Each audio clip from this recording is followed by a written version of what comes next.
Well, it is a new year, and if you're rethinking your skincare routine, you're not alone. From clean beauty claims to buzzy new ingredients showing up everywhere, it can be hard to separate real science from smart marketing. So joining us this afternoon to break it all down, what actually does work, is board-certified dermatologist and cosmetic surgeon, Dr. Melanie Palm. Dr. Palm, thanks so much for joining us. Good to see you again, Anna. I really am wanting to hear all the scoop because, you know, especially your winter skin is so dry. It's different than summer skin, but you do want to refresh. You still want to look fresh. Yeah, and I think we're experiencing unusual weather. We've got Santa Ana's going on right now, and I feel like really it just dry. sucks the moisture out of our skin. Yes. So I think, you know, we're in the early stages of January. A lot of people make new sort of resolutions. Sometimes it's skin resolutions. Yeah, take care of my skin this year. And I think if you flip through social media, you sometimes see these steps that just seem so laborious, so many steps. So many steps. I mean, who's going to do 12 skincare steps? So I think the first thing is just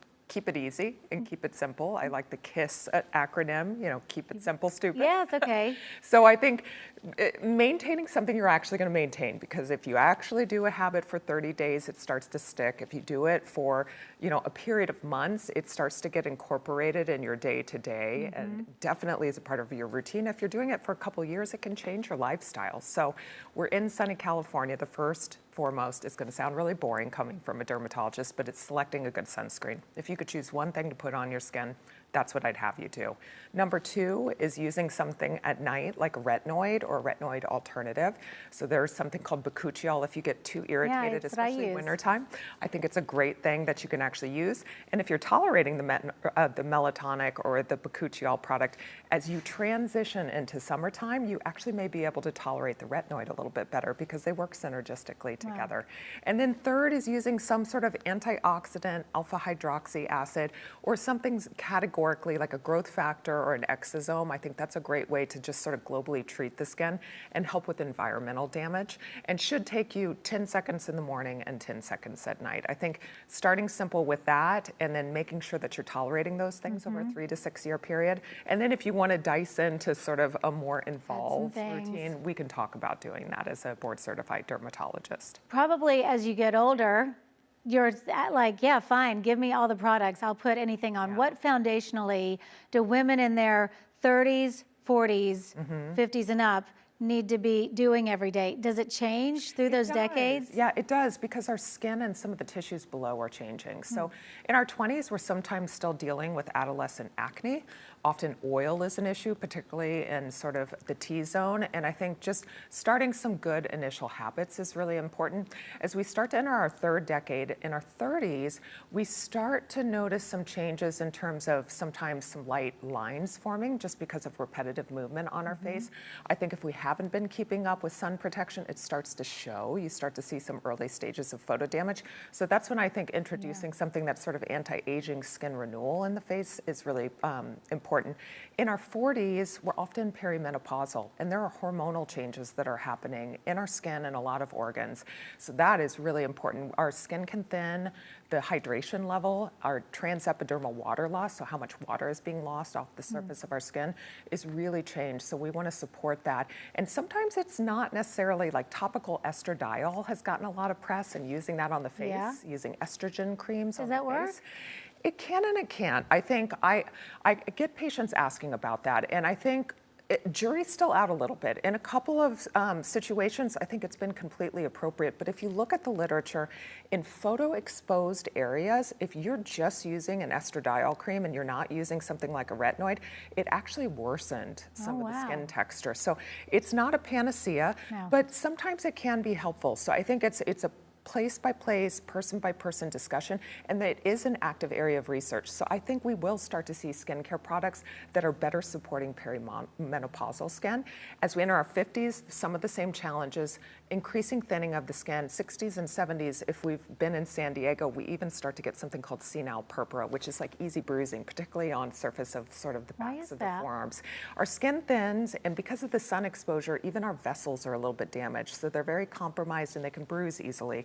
So we again talk to them about ways we can protect the skin, repair some of the collagen architecture and what we call the extracellular matrix to make it strong, and then add ingredients that actually help with the bruising and help with swelling. So there are creams, things that I've been a part of in clinical trials that have been actually shown pre-surgical and post-surgical to help with swelling and bruising. And so some of those products are often things I recommend for patients that are septuagenarians, octogenarians. Interesting. I always hear peptides, and you want to do anything that will help your collagen, boost your collagen. Yes. What can you do for that? So there's a lot of things that you can do. So peptides are just small proteins and they have biological effects on the skin. The ones that we tend to use for skin biology tend to help with collagen growth, which is the structural component of the second layer of our skin, elastin, which imparts elasticity to our skin, and then others that either help with inflammation or sometimes help with abnormal sort of vessel growth or abnormal inflammation related to vessels. So we're trying to reduce redness, help sort of manage pigmentation, and help create a more anti-inflammatory sort of component to the skin. Because just like inflammation is bad in the body, it's bad in our largest organ, which is the skin. And so, something that we talked about before when you came on was how people are looking for more a natural aesthetic. And so talk to us about the trends that you're seeing moving into the new year. I think a couple things. Undetectable work, which we certainly can talk about if we have time, but sort of a natural way of addressing things. And I have had a lot of patients ask about the Yuka app or other apps that you can kind of scan. And I really ask them to look at things. So that is one person, she doesn't necessarily have a scientific degree, and I don't think it's giving you the full picture of products that have been approved by the FDA and are generally recognized as safe. Because the Yuka app, people are looking for clean products. We all want clean products, right? I don't want a bunch of junk in it, but we need to be well informed about it. Clean, non-toxic, and natural, I mean, that describes poison ivy. So I think you have to be a little careful about what's the product and why we're using it. So some things need to be there. Preservatives, things that you're not getting bacterial growth in products over time that increase the shelf life. They've actually been tested. And the one thing I don't like about some of the products is they don't take into account these apps have good clinical trials been done to show efficacy and safety. And if a product is in there that they consider unnatural, well, does it pose harm? And what is the concentration that it's in? So there are a lot of things that we may consider using, but they're very safe in the percentages we're using to actually create shelf life and safety for some of the products that we're using. The best thing we can do is ask questions to our dermatologist. And ask what and why. And sometimes allergists will also fall under this. Both dermatologists and allergists deal with reactions with the skin. And so you want to ask a little bit about it. As a cosmetic dermatologist, I'm very attuned to the ingredients that go into products. I've been involved in probably at this point 20 skincare studies. So I think it's not as simple as scanning an app saying it's got a bad ingredient, it got a bad score, I'm just going to dismiss it. Ask why that is. I think it's not just the what, it's the why.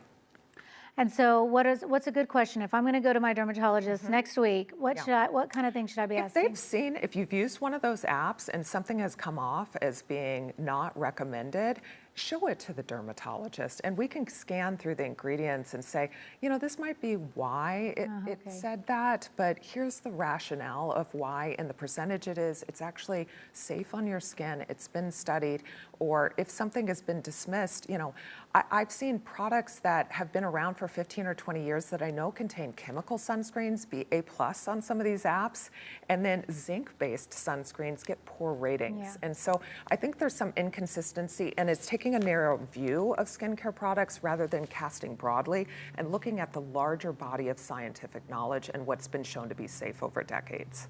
You always teach us so much when you come on here. So for you, if you're watching this at home or on your phone, make sure you check out Dr. Palm's Instagram page. She gives daily skincare education. I'm actually learning a lot through that myself.